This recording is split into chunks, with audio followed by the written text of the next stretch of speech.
De retour dans cette émission pour la seconde partie de cette émission consacrée essentiellement à la partie invitée. Et j'ai rappelé que nous recevons aujourd'hui M. Hassan Hilal Silla, directeur général adjoint du Centre de lecture publique et d'animation culturelle. Avec lui, nous allons bien évidemment revenir sur l'apport de ce centre dans l'appropriation de la nouvelle constitution. On commence par dire d'abord bonjour à notre invité. Bonjour M. Silla, bienvenue sur le plateau de l'émission autour de la transition au Parlement TV. Bonjour Mohamed, et je suis très heureux d'être là et honoré également pour la première fois d'intervenir sur la télévision parlementaire. Vos impressions par rapport à ce que vous voyez déjà parce Écoutez, je suis séduit et surtout, ça me donne la nostalgie des plateaux pour avoir été journaliste et présentateur. Et sincèrement, je trouve que les équipements qui sont là, aujourd'hui, ont la capacité de rivaliser d'autres médias de la sous-région. J'en passe l'aspect guinéen. Mais c'est pour vous dire qu'on est à la pointe de la technologie. De ce que j'ai vu, j'étais là lorsqu'on est en train de faire les installations. Ouais. Là, je reviens lorsque je participe dans une émission. Mais c'est pour vous dire que je suis très heureux et je vous envie. Mais je félicite surtout l'institution que vous représentez. Merci beaucoup. Daniel Tondo pour la première question. Monsieur le directeur, bonjour. Rappelez-nous les missions de votre centre. Alors, la direction générale des centres de lecture publique et d'animation culturelle est une direction qui se trouve au niveau du ministère de la Culture et de l'Artisanat, sous la tutelle et sous l'autorité de son Excellence Monsieur le ministre Moussa Moïse Silla, dont la vocation est de mettre en œuvre la politique nationale de la République de Guinée dans le domaine du livre et de la lecture publique. Cela veut dire que nous sommes responsables de la gestion de la politique nationale du pays dans le domaine de la promotion du livre et dans le domaine de la vulgarisation de la lecture publique. Qu'est-ce que cela veut dire encore concrètement? Cela veut dire que nous nous occupons de la gestion et c'est là que l'État renforce nos prérogatives.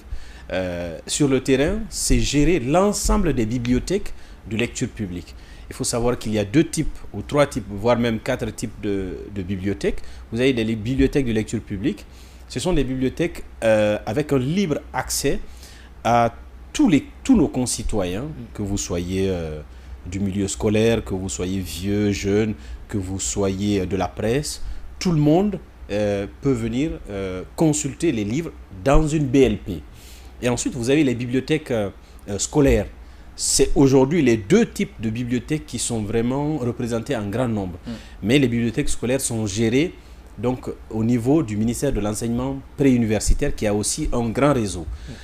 Et nous, on embraye aussi avec les bibliothèques privées. C'est-à-dire que vous pouvez être une personnalité, une référence intellectuelle, avec une expérience, donc avec un vécu que vous pouvez matérialiser avec une bibliothèque que vous ouvrez soit chez vous ou dans votre village. Et donc, ça devient une bibliothèque privée.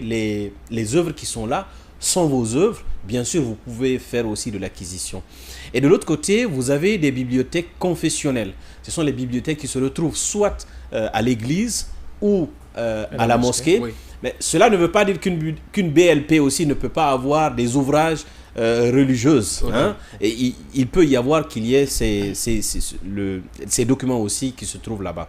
Ensuite, vous avez les bibliothèques aussi qui peuvent être associatives. Qui partent d'une association dont la vocation, ou en tout cas se donne pour mission de vulgariser le livre ou la lecture publique, et donc ouvre un point de lecture ou une bibliothèque, et donc permet à nos concitoyens de pouvoir accéder aux livres. Donc voilà un peu nous le travail que nous faisons. Et par ricochet, on s'occupe aussi de la promotion des auteurs, parce que qui dit livre parle d'auteur. Donc l'auteur, celui qui est à l'origine du livre, nous nous occupons aussi de faire leur promotion. Et de l'autre côté, il y a les éditeurs. Ces éditeurs, c'est ceux-là qui constituent la matrice même du livre, puisque pour concevoir un livre, il faut une maison d'édition. Et de l'autre côté, vous avez des bouquinistes, vous avez des libraires. J'ai envie de vous dire que tous les acteurs de la chaîne du livre, par ricochet, travaillent avec nous. D'autres pas directement, mais par ricochet, comme ils sont dans le secteur du livre ou de la lecture publique, on est forcément leur interlocuteur aussi. Sonic Edjane. Monsieur le directeur, bonjour. Bonjour mon frère. Comment s'inscrit-il le CELPAC dans la dynamique nationale d'éducation citoyenne et de la promotion de la culture civique? Très bien. Je suis très heureux qu'on me pose cette question parce que ça me permet d'ouvrir une parenthèse sur la mission que Monsieur le ministre de la Culture et de l'Artisanat, et sous la bienveillance bien sûr de mon directeur général, Monsieur Bernard Pévé-Bouyavogui, ont bien voulu valider et autoriser, c'est-à-dire parcourir, je dis bien parcourir tout le pays, partout où nous avons des bibliothèques, partout où un Guinéen peut avoir soif du livre ou de la lecture publique, pour que nous puissions aller faire un état des lieux. Ce parcours donc m'a envoyé dans 20 préfectures pour visiter plus de 24 bibliothèques sur un réseau qui compose 40 bibliothèques, toutes construites soit par l'État pour la plupart ou en collaboration avec des partenaires. Cela veut dire que cette mission-là m'a surtout permis de me rendre à l'évidence d'une initiative que j'avais en parler ici à titre privé avec des journalistes. Il s'agissait de l'initiative de vulgarisation du contenu de la nouvelle constitution. Et rappelez-vous, à l'époque, on était au niveau de la phase de campagne, en tout cas de l'avant-projet. De l'avant-projet. Oui. Et cette idée a vraiment plu à mes collègues ici. Je leur ai dit, écoutez, je vais avoir du contenu et revenir vous donner des éléments. Ouais. Donc, je suis là aujourd'hui, après avoir parcouru le pays d'est en ouest, du nord au sud, après avoir vu les réalisations de l'État, dans un pays où on a fait croire aux gens que l'État n'investit pas dans les bibliothèques. Je suis allé à des endroits où, en temps normal, un véhicule aurait pu ne pas venir. Je suis allé à des endroits où j'ai trouvé des bibliothèques entourées d'herbes. Ce sont parfois des tristes réalités. Mais c'est pour vous dire que, déjà, l'engagement de l'État pour pouvoir permettre une certaine vulgarisation du livre et de la lecture publique est déjà gagné. Maintenant, il faut consolider cela. De l'autre côté, nous avons fait en sorte que chaque exemplaire de la nouvelle constitution soit disponible dans une bibliothèque. Puisque notre vocation, c'est de démocratiser le livre et la lecture publique. Donc, pour nous, la nouvelle constitution, c'est la constitution. C'est ça. Ouais. Pour nous, le livre, par excellence et par essence, c'est d'abord cette nouvelle constitution qui doit être un objet d'appropriation chez chaque citoyen. Il ne s'agit pas de voter pour un texte et ensuite mettre le texte à côté et dire que non, j'ai une constitution et le travail est fini. Ouais. Non. Dans cet élan d'appropriation, en collaboration avec le directeur général, nous avons donc trouvé des exemplaires qui ont été envoyés à partir du CNT ici et d'autres qui nous ont été envoyés directement par Monsieur le ministre pour que nous puissions rendre disponible l'accès à ces documents-là dans les bibliothèques. Bien. Nous sommes allés trouver certaines bibliothèques qui n'en avaient pas du tout, qui ne pensaient même pas avoir un exemplaire de la nouvelle constitution. Nous les avons dotés en leur faisant comprendre que personne ne doit prêter ce document-là pour aller à la maison, mais tous ceux qui veulent lire sur place sont libres parce que pour le moment, comme c'est à usage un peu restrictif dans le sens où on n'a pas suffisamment pour tout le monde, donc il faut permettre à ce que chacun puisse avoir accès à ce document.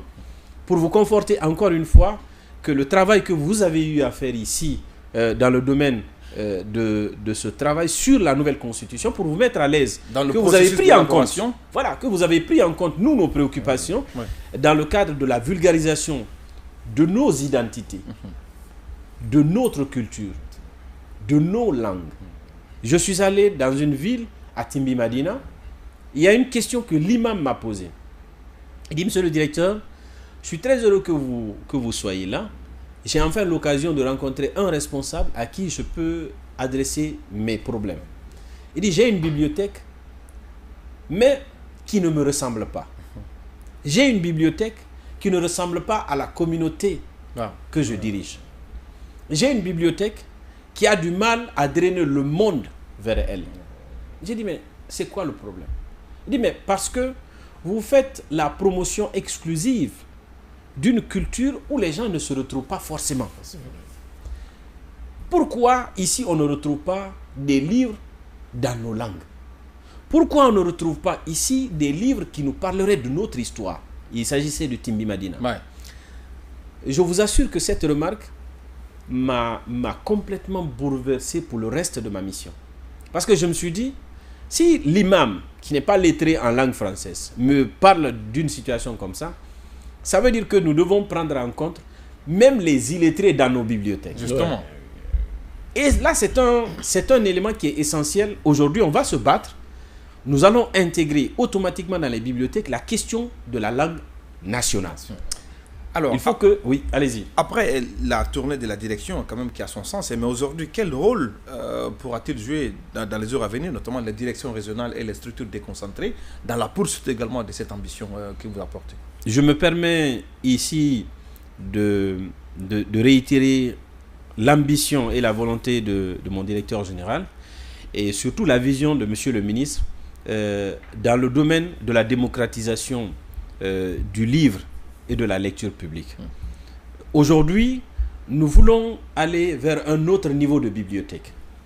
Écoutez, en Guinée, on dit que les gens ne lisent pas. C'est pas vrai. C'est pas vrai. Ce n'est pas du tout vrai. Les gens lisent. Mais ils ne lisent pas ce qu'on veut qu'ils lisent. Justement. Ils ne lisent pas là où nous voulons qu'ils lisent. Ils n'utilisent pas les outils que nous voulons qu'ils lisent. Parce que nous ne sommes pas dans leur époque. Aujourd'hui, il faut que le numérique soit une équation dans toutes les bibliothèques de la République de Guinée. Nous n'avons qu'une infime partie du réseau qui est couverte aujourd'hui par des outils numériques. Il faut des efforts à ce niveau-là. Il faut faire en sorte que chaque bibliothèque ait automatiquement l'accès à l'outil numérique. L'avantage, c'est quoi? En termes de livres, vous avez un nombre limité dans une bibliothèque. Ouais. En termes de livres, vous avez un nombre illimité dans un ordinateur. En termes de livres, vous avez un nombre limité dans une bibliothèque. En termes de ressources vers un enfant, il est plus à même de prendre un livre numérique que de prendre un livre classique. Ces efforts-là, il faut que nous, au niveau de la Direction générale des CELPAC, qu'on s'adapte aux besoins des gens. Je vous assure que les enfants lisent. Je vous assure que le Guinéen lit. Mais c'est nous qui devons mettre la lumière sur les efforts de l'État. En fait, on est en train de dire, et en longueur de journée, que l'État ne fait rien pour le livre et la lecture publique. Et au même moment, je reviens d'une mission où je suis agréablement surpris de constater que nous avons... Je n'ai même pas visité l'entièreté des bibliothèques, mais ce n'est que même pas la moitié. Et je vois une partie et je vois tous les efforts. Certes, à des endroits, j'ai vu à Beila où on a tronqué une bibliothèque contre une maison de la justice. J'ai vu à Sigiri où on a supprimé une bibliothèque pour construire la villa des hôtes. J'ai vu à Fangamadou où ils ont préféré supprimer une bibliothèque pour construire la commune. Ça, c'est des tares que nous avons constatés. Mais la réalité, les efforts sont là. Il faut mettre l'accent sur le numérique. Parce que le livre physique peut ne pas être accessible, mais le livre numérique est full access. Bien. Par rapport donc à l'appropriation de la Constitution qui nous régit aujourd'hui, vous venez d'une mission à l'intérieur du pays. Dites-nous, quelles sont les actions que vous avez déployées pour cette appropriation de cette Constitution dans les bibliothèques et puis dans les maisons des jeunes et un peu partout?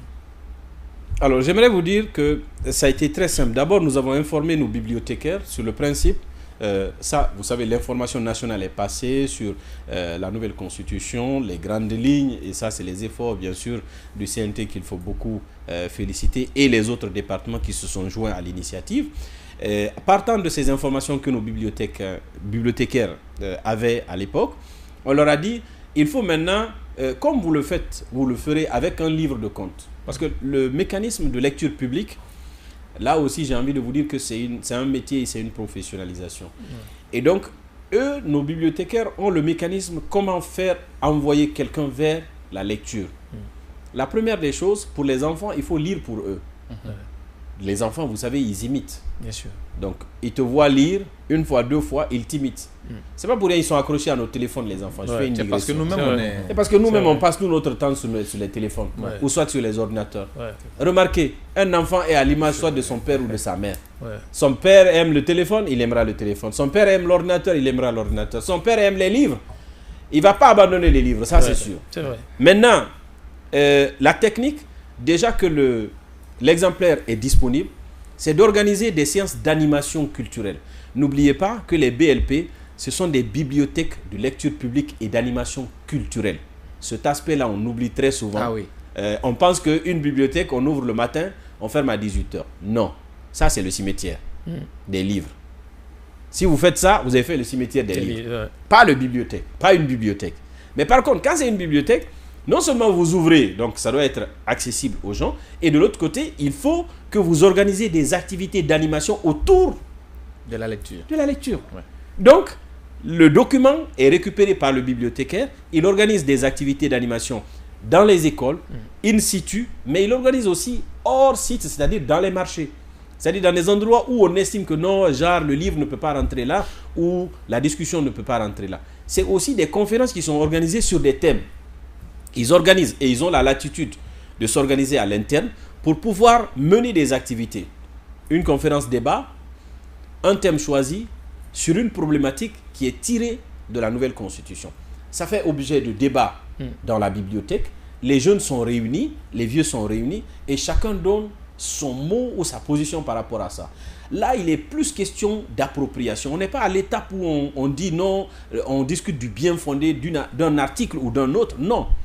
C'est la question de l'appropriation. Comprendre dans le vrai sens du terme notre nouvelle constitution. Parce que cet effort-là, c'est ce que vous faites à travers ce média et d'autres journalistes. Ouais. Mais si les endroits que l'État a aussi créés par excellence d'accès aux livres et à la lecture publique, on ne fait pas d'effort pour que ce document puisse exister là-bas et que ce soit promu dans ces endroits-là, écoutez, c'est comme si on partait un peu à côté de notre objectif. Ouais. Bien. Voilà. Soniké Diané. Ok. Monsieur le directeur, dans ce processus d'appropriation, quel est le rôle que jouent les structures si vous voulez, décentralisées et vos directions régionales? Alors, vous savez qu'il y a maintenant une décentralisation du ministère de la Culture, décentralisation à travers nos représentants, à travers les inspecteurs régionaux, à travers les directeurs préfectoraux de la culture. Et nous voulons aller plus loin pour que nous aussi, au niveau des bibliothèques, c'est une logique qui peut marcher, pour que nous puissions avoir nous aussi notre propre personnel. Mais pour un départ, il y a une bonne collaboration entre les bibliothécaires, les directeurs préfectoraux de la culture et les inspecteurs pour les endroits où ce sont les régions administratives. Ça, c'est un premier niveau. C'est-à-dire que l'enseignant qui nous a été envoyé par l'enseignement préuniversitaire, le directeur préfectoral de la culture et les autres acteurs d'animation de la bibliothèque, c'est eux qui se mettent ensemble. Je suis allé par exemple, soyons plus concrets, j'étais à Cancan où on est arrivé un dimanche et c'était le jour où la bibliothécaire avait prévu de travailler avec les enfants sur la vulgarisation de la nouvelle constitution, comment les enfants pouvaient s'en approprier. Et donc on les a trouvés en pleine séance, en séance de lecture. Elle prend article par article, elle dit ce que l'article dit, elle donne les explications sous-jacentes de ce que l'article veut dire, et les enfants retournent comment ils ont compris? Comment vous avez compris ça? Est-ce que vous pensez par exemple que la question de la langue nationale est une question essentielle pour qu'on puisse l'inscrire dans la nouvelle constitution? Oui. Et donc tu trouves là un mécanisme où tu as un enseignant. Vous savez, l'avantage de l'enseignant, c'est qu'il a déjà la capacité de travailler avec les enfants. Justement, et c'est pourquoi nos bibliothèques sont beaucoup fréquentées. Parce qu'on a un enseignant. Il y a des outils pédagogiques. C'est ça. Ouais. On a un enseignant pour 2 animateurs. Et donc, ça fait que l'enseignant qui est là a déjà les aptitudes pédagogiques avec les enfants. Et ensuite, les 2 animateurs, eux aussi, ils ont des aptitudes au niveau de la culture. Et donc, ça fait 2 maillons qui se mettent ensemble et qui ont la possibilité de vraiment vulgariser. Moi, je suis tombé sur des séances, sincèrement, j'étais séduit. J'étais séduit par le fait que d'abord, ce sont des rencontres, si vous voulez, non conventionnelles, où il n'y a pas beaucoup de communication, mais ça se fait dans une bibliothèque et ça se fait dans un esprit intellectuel. Et je suis quelqu'un qui défend beaucoup à la fois les échanges intellectuels, les débats intellectuels, parce que je pense que notre pays et nos concitoyens doivent à un moment penser à pouvoir intellectualiser certaines réalités qui nous arrivent. Il ne faudrait pas qu'on soit émotif. Quand il y a un problème, on sort dans la rue, on manifeste, on fait des choses, on casse. C'est dommage. On devrait mettre en avant l'intellect, le débat, le verbe. Et ça peut se passer où? Nous, nos bibliothèques sont des endroits par excellence pour pouvoir accueillir ces activités. Alors, dans la mise en œuvre notamment de cette action, quand même, ça, pour quelqu'un qui a vu quand même l'étendue des travaux, ça suscite forcément de l'accompagnement, soit de votre département ou des institutions de partenaires. Est-ce que vous en avez bénéficié? Beaucoup, beaucoup. J'aimerais d'abord vous dire que le premier soutien et une vision claire pour le livre et la lecture publique, c'est Monsieur le ministre de la Culture. Dans sa vocation, dans son ambition, il a dit « Je veux que vous alliez partout où un Guinéen peut se trouver et faites des efforts pour que le livre arrive à cette personne-là. » C'est l'esprit de la démocratisation du livre. C'est ça. Je ne peux pas mieux expliquer la vision et l'ambition de ce chef de département, mieux que par cette expression-là, démocratiser le livre et la lecture publique.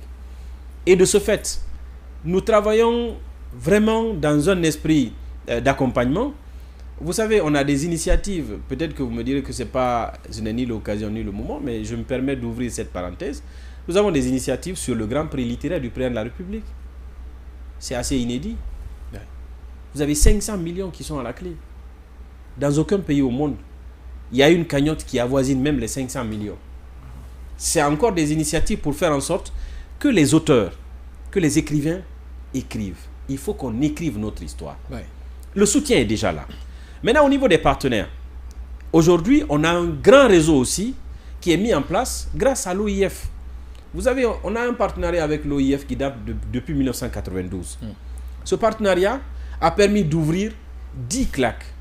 Ce sont des centres de lecture et d'animation culturelle. Ils n'ont pas forcément les mêmes gabarits qu'une bibliothèque, parce qu'une bibliothèque, c'est beaucoup plus mouse. Mais les activités qui sont faites, et ces CLAC se trouvent essentiellement en milieu rural. C'est pour vous dire que l'animation culturelle trouve déjà son creuset, même dans un endroit où tu n'as rien comme infrastructure, tu as au moins un CLAC. Et ça, c'est grâce à la collaboration avec l'OIF. J'aimerais aussi noter des partenaires tels que le Japon, la France, l'ambassade des États-Unis, qui ont permis la réalisation de certaines bibliothèques, et l'Allemagne également, à Bodje par exemple, à Bodje et à Dalaba, et à Mamou bien sûr, qui ont pu permettre que nous puissions avoir des bibliothèques et renflouer ces bibliothèques-là. Ce sont des collaborations, ce sont des efforts qui sont là. Malheureusement, on ne met pas beaucoup de lumière sur tout ça, parce que vous savez, quand c'est le livre, c'est pas l'argent bien sûr. Justement. Voilà. Donc c'est pas le nerf de la guerre. Mais c'est pour vous dire que il y a un grand effort qui est fait. Et l'État, ce n'est pas à négliger. Beaucoup ont soutenu dans ce pays qu'il n'y avait pas de bibliothèque. Je suis la preuve vivante.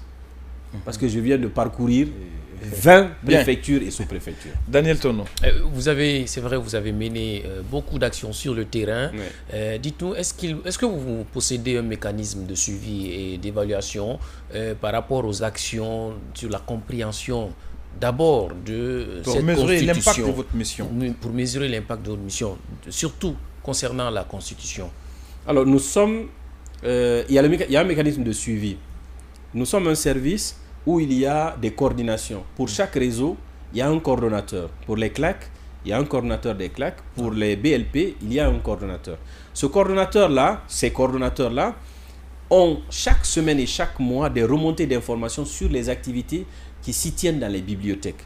Une bibliothèque qui organise une conférence sur un thème X ou Y, ou qu'il y ait des échanges sur la nouvelle constitution, automatiquement, le coordonnateur reçoit les informations, un rapport pour l'ensemble des bibliothèques et transforme cela lors de nos réunions de direction sous forme de communication pour dire que à tel endroit, à Beila, on a pu faire ceci, à Kankan, on a pu faire cela, à Gekedou, à Zérekoré, etc. On a pu mener ces activités-là.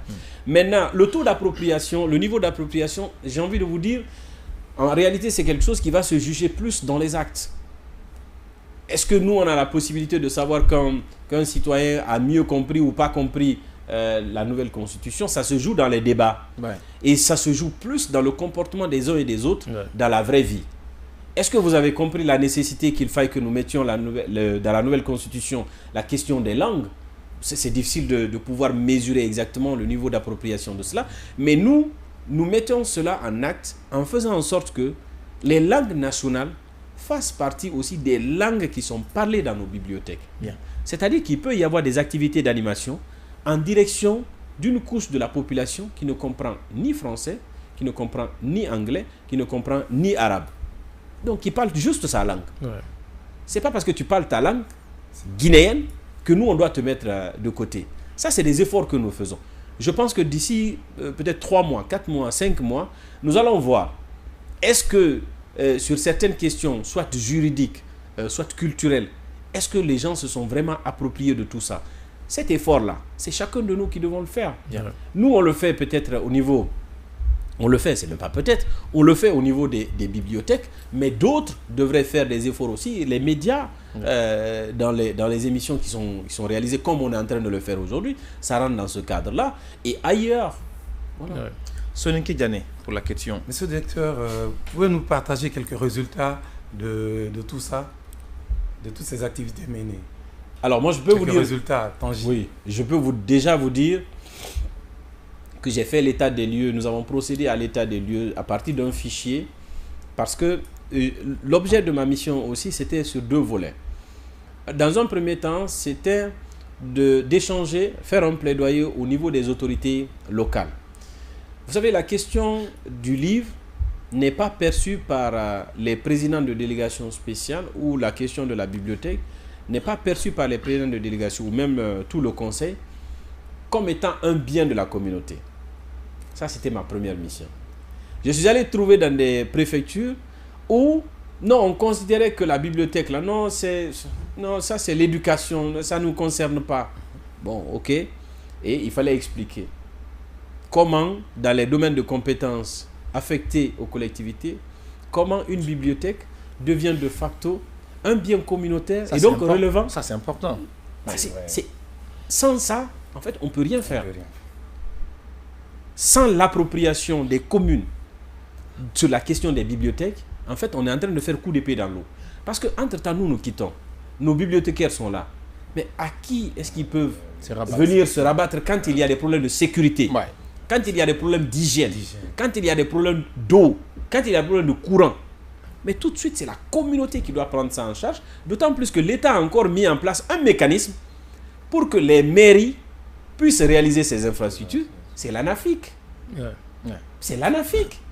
Mais je vous dis, moi je ne suis pas expert de l'ANAFIC, mais je me suis retrouvé substitué à expliquer les rôles de l'ANAFIC. Vous êtes devenu animateur communautaire. Mais dans ce domaine-là, encore heureusement que mon frère et moi, on a un peu d'expérience dans la communication.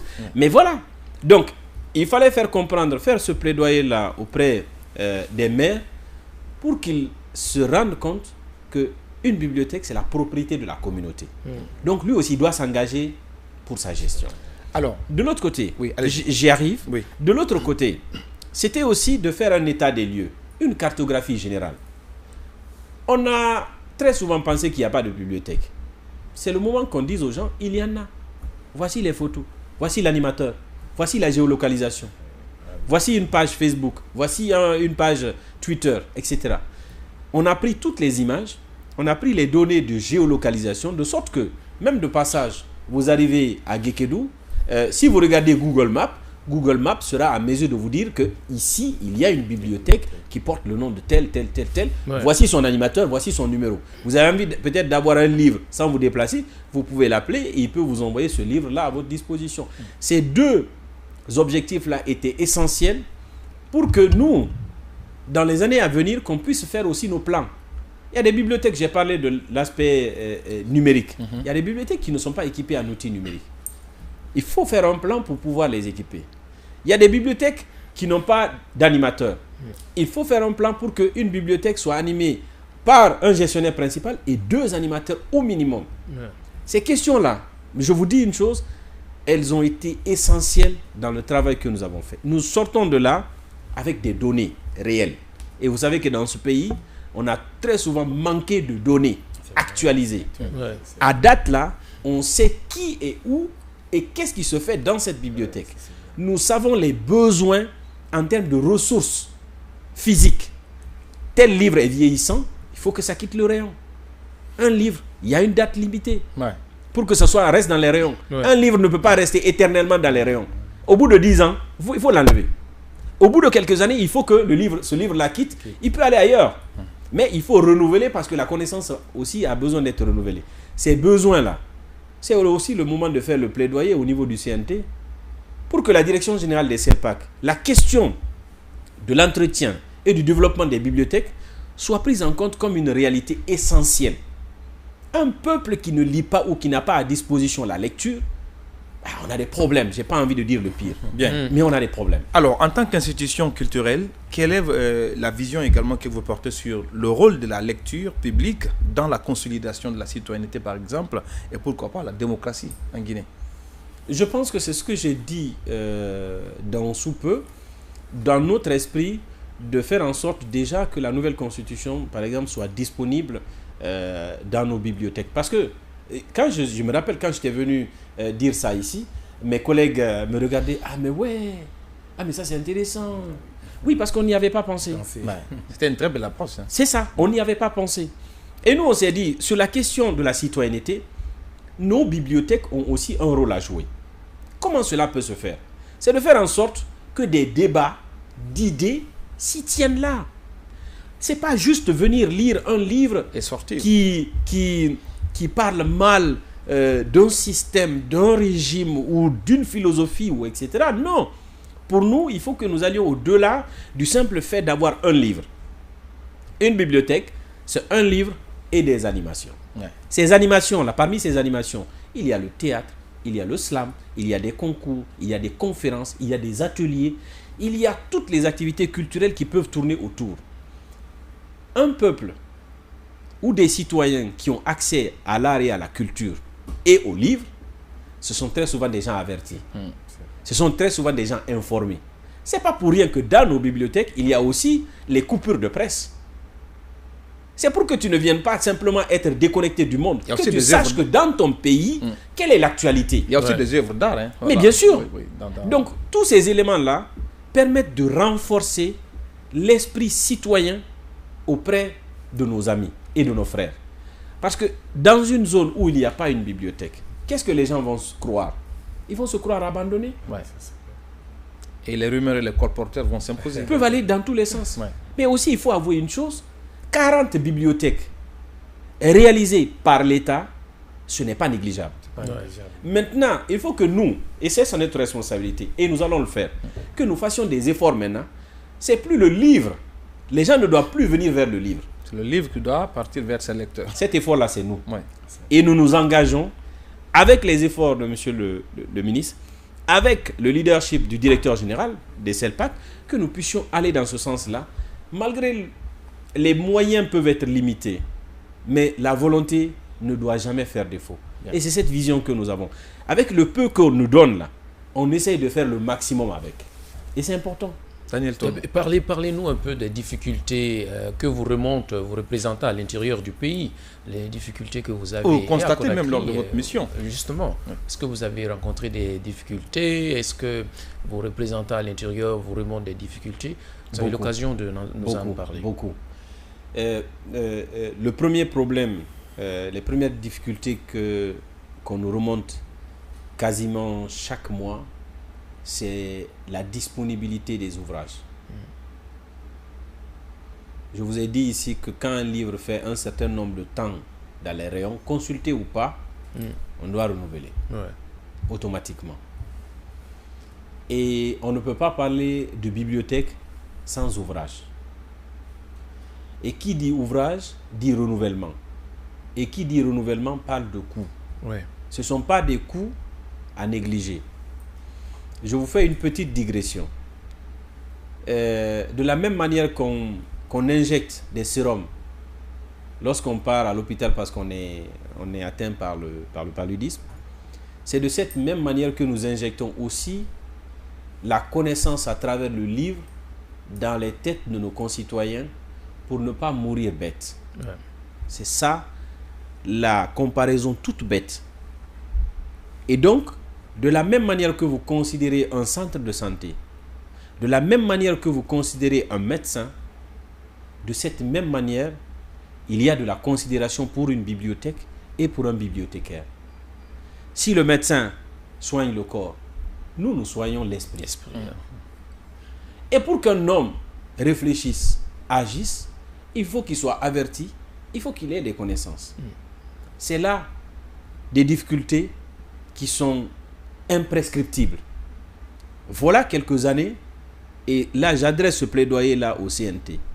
Voilà quelques années que nous avons des difficultés pour renouveler les ressources dans les bibliothèques.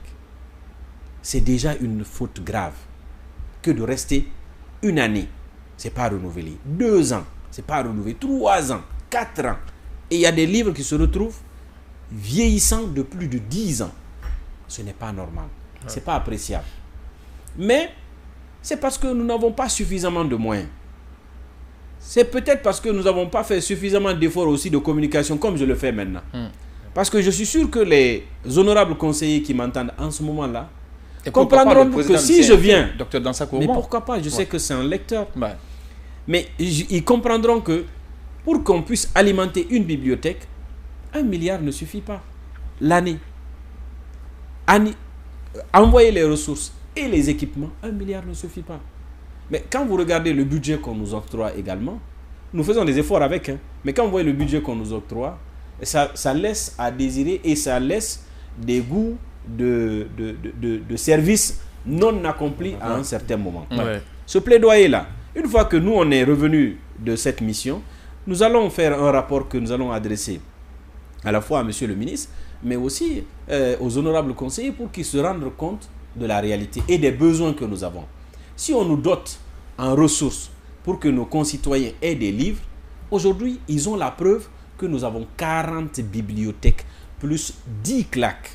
Donc, un réseau de 50 centres de lecture qui peuvent véritablement servir à nos concitoyens et qui ont besoin de livres. Et les livres, ça coûte cher. C'est ça la réalité. Pour la dernière question à notre invité. Bon, directeur, en tant qu'institution culturelle, quelle vision portez-vous sur le rôle de la lecture dans la consolidation de la démocratie et de la citoyenneté? C'est un rôle essentiel.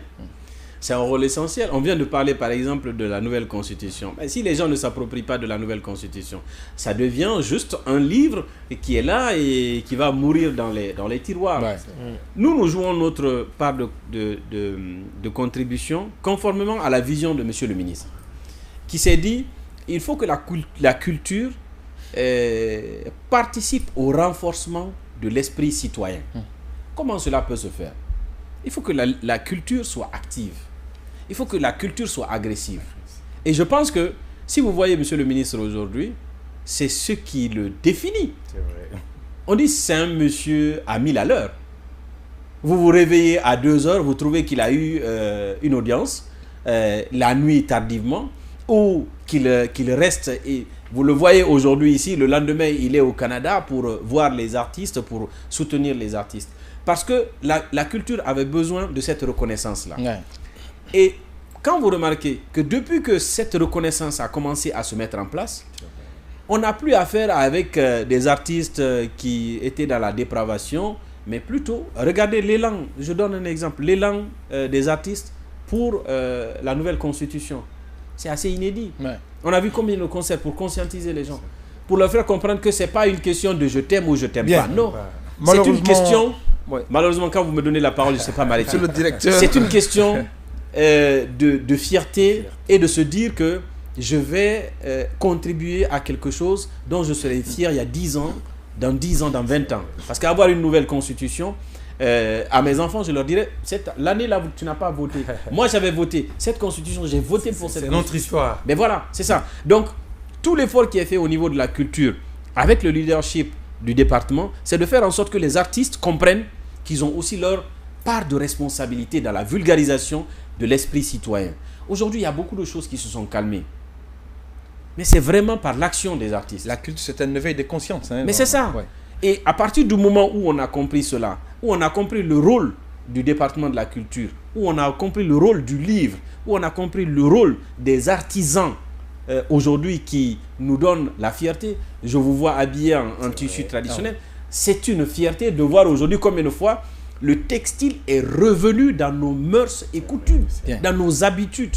Je ne sais pas m'arrêter malheureusement, si tu ne m'arrêtes pas. Donc, Alors, vous l'avez compris, nous arrivons à la fin de ce numéro de l'émission autour de la transition qui a reçu pour vous aujourd'hui, chers téléspectateurs, M. Hassan Ilal Sila, directeur général adjoint du Centre de lecture publique et d'animation culturelle. Avec lui, il a été question également de la participation du CELPAC dans l'appropriation de la nouvelle constitution. Il ne nous reste qu'à vous dire merci d'être passé dans cette émission. Au plaisir de vous retrouver dans nos prochains numéros.